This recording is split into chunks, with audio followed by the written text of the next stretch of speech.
अक्सर हम सोचते होंगे कि श्री कृष्ण की 16,108 रानियां कहाँ से आईं और कैसे उन्हें कृष्ण ने अपना बनाया।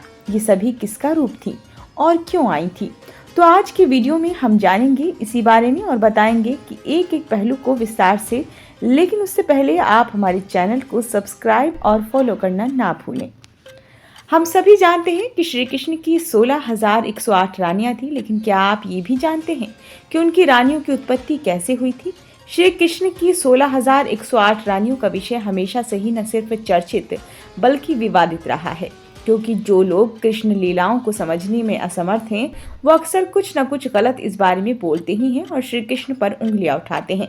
मगर आज हम आपको बताएंगे कि श्री कृष्ण की आखिर 16,108 रानियां कैसे बनी और किसका अवतार थी ये रानियां।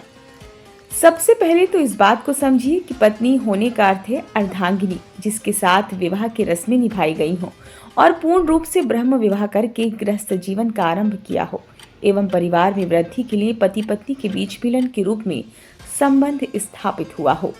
ना तो श्री कृष्ण ने माता रुक्मणी को छोड़कर किसी भी अन्य रानी के साथ किसी भी रूप में विवाह किया था और ना ही पारिवारिक एवं गृहस्थ संबंध स्थापित किए थे। श्री कृष्ण ने सिर्फ और सिर्फ लोक लाज से बचाने के लिए उन कन्याओं को अपनी रानियों के रूप में स्वीकार किया था।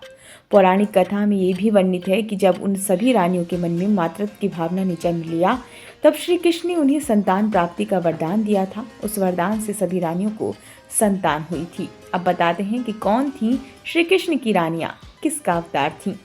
श्री कृष्ण की 16,108 रानियां किसका अवतार थी।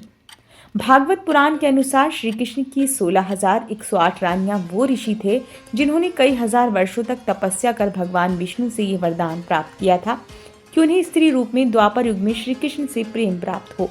श्री कृष्ण उनके स्वामी के रूप में उन्हें अपने निवास पर स्थान दें।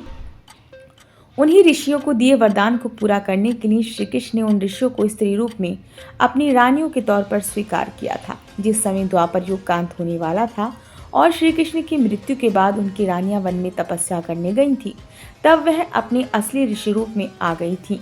श्रीमद् भागवत के अलावा देवी भागवत में तो इस बात को लेकर ये उल्लेख भी मिलता है कि श्री कृष्ण की रानी के रूप में जो ऋषि थे उनका जन्म भगवान शिव से ही हुआ था। उन सभी ऋषियों की उत्पत्ति भगवान शिव से ही हुई थी और इसी के आधार पर कृष्ण की रानियां शिवांश थीं। अगर हमारी स्टोरीज से जुड़े आपके कुछ सवाल हैं तो वो आप हमें कमेंट बॉक्स में बता सकते हैं और अपना फीडबैक भी शेयर कर सकते हैं। हम आप तक सही जानकारी पहुंचाने का प्रयास करते रहेंगे।